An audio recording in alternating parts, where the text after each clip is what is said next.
Hey, y'all, welcome back to the channel. Hope everybody's doing well. Hope everybody's having a good weekend, safe weekend. First off, I want to thank you all for subscribing, watching, and commenting. If you guys haven't subscribed, please do so. If you got any questions, you can put them down below in the comment section, or you can send me an email, foxjunk73@gmail.com. So if you see the thumbnail, I got a pretty good find for Project Phoenix. It's going to help that project along a lot. I'll show you what I got there. Some really awesome find. I've got the engine assembled for Project Field Snake. I was waiting on some parts. I ordered a new flywheel, some sensors, new Ford starter, a couple other, just some hardware to put it back together. I was also waiting on a new bearing retainer for the transmission. So for those of you keeping track of Project Field Snake, started on it quite a while back, moved here. The engine bay's done. It looks gorgeous. The engine now looks gorgeous. I will show you guys the engine here in a second. How I make it look factory and what it looks like now. And like I said, it's ready to go in. I got a few things left to put on it. Nothing major. So while I'm holding you guys up, letting you guys enjoy your weekend, let's check this engine out.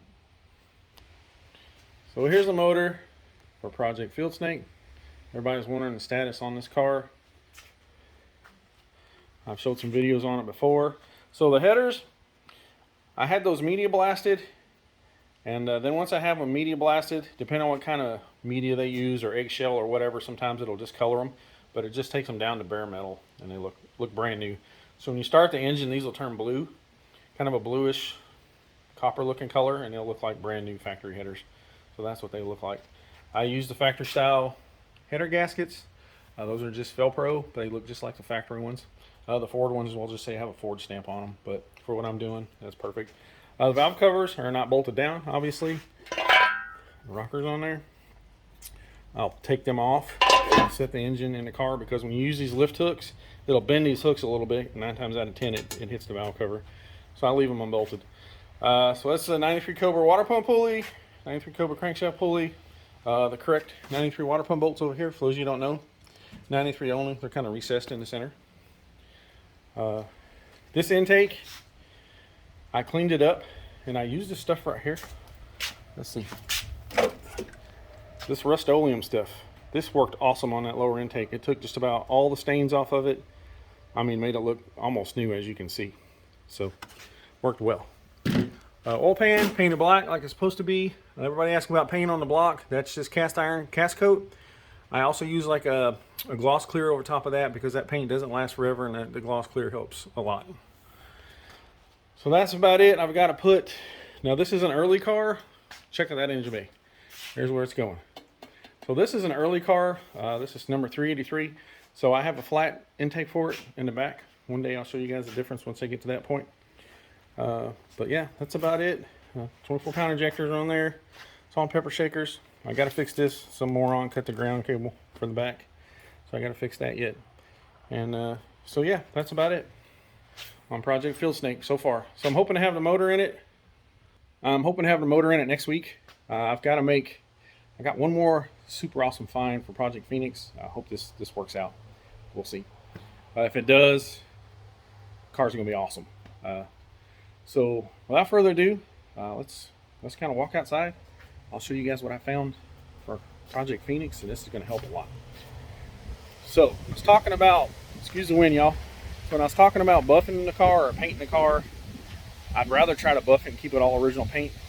So when I was in Bowling Green NMRA a couple weeks back, this car was up there for sale on the swap meet, but I hadn't got the coupe yet. And a guy actually sold it. I tracked it down to the guy he sold it to. He bought it just for the wheels, and I bought it just for that.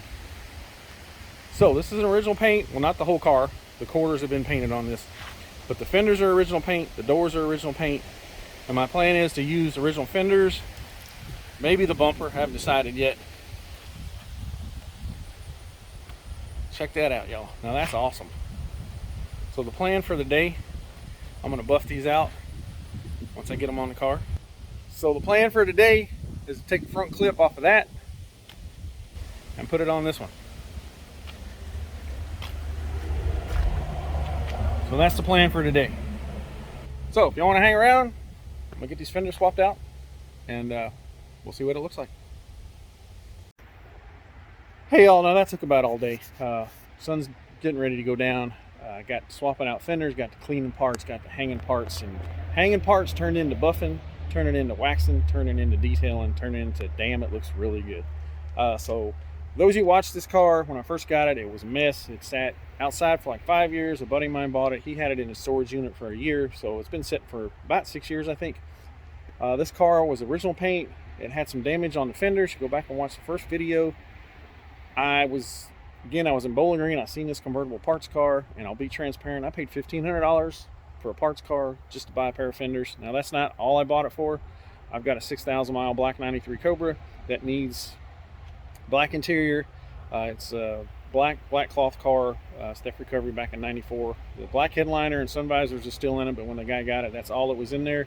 So he stuck a really nice low mileage titanium gray cloth interior in it. So if anybody's looking for one of those, watch my past videos. The interior in that car is mint, but it's going to go back black. So when I bought the convertible, it's going to help me out with that, and also finishing up on the coupe. So let's get back to the coupe. So I buffed this car with orbital buffer. I just used a wool pad with polish. I didn't use any harsh compound, just real light polish. Now, I couldn't get this to match any better. The fenders and door on this thing match amazing on both sides. Now, I'm building this car for me as a nice little driver. I don't mind some dings and some scratches and some thin spots and some 30-year-old paint. So I'm gonna walk around the car, show you guys what it looked like. Still have to swap the passenger side door molding out on the convertible because it's missing a little section out of that, and a couple other parts. I've got to figure out what to do with the trunk, and I've got to finish buffing the roof. I ain't done that yet, but that's all I've got left. And rear bumper, and I've got to hang the front nose back on it. But so I'll quit flapping my lips, and y'all can check this shit out. So check that out, y'all. We went from faded white, pinky red to nice shiny original red paint. I think it turned out super nice. Now keep in mind, like I said, I only used a wool orbital buffer with polish. I didn't go crazy. I'll show you where it's actually right here. So this is what I used polish wise right here, and my little Mark III orbital buffer, and just some yellow cloths, and put a little coat of wax on it, the old McGuire's Gold Carnauba. But yeah, like I said, I haven't buffed the roof yet. It's still flat, dull, whitey, pinky red.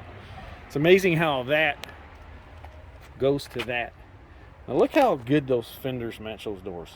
That's just crazy. Now, for those of you that watched the video, the first one on this car, and you're curious why I swapped out the fenders, you saw this morning part of that. Passenger had some really bad damage here, and the driver's side has actually got some really bad damage here. You just can't tell. It's really bad. So I'm gonna keep these fenders. If I ever decide to paint the car down the road, I'll probably fix these and put them back on so it has the original fenders. But damn, just to spend a couple hours on it today, about 4 hours hanging parts. I've got a real nice set of coupe quarter windows that are going to go in it. I'm going to paint the trim, clean up the interior. Like I said, I haven't done anything with the trunk and the roof. Still got to do that yet. So let's walk over to my parts car. So if anybody needs some parts, this is door molding. I'm going to use it. It's not missing that piece right there. So I'll swap those out. That'll make the passenger side look super nice. So this is a black interior car. So I'm going to use the black dash, center console. It doesn't have any holes drilled for radio, which is awesome. The armrest is actually in pretty good shape. I don't think the ashtray door works, but if anybody's looking for some high dollar Corbeau race buckets in the Kentucky area, hit me up. I'll almost give them away just to help somebody out. So I already took the black door panel off this side. It's in storage. I didn't want it to get wet. The driver's side for some reason has a gray door panel. I don't know why.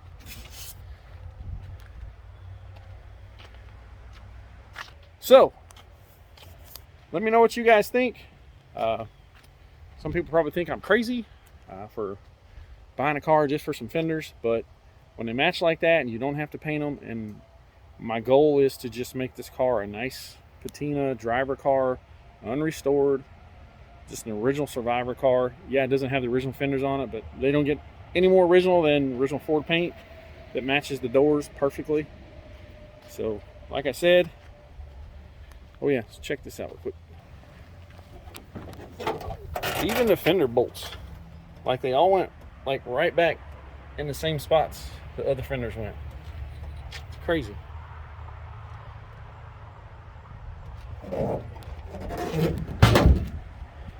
So when y'all buffing original single stage paint, now I didn't do this, but you're gonna see some spots like this. That's just thin old paint. That's why people paint these cars. The paint starts getting thin, starts getting weak, and when you wax it, the wax doesn't really help. But I took the dead paint off this one.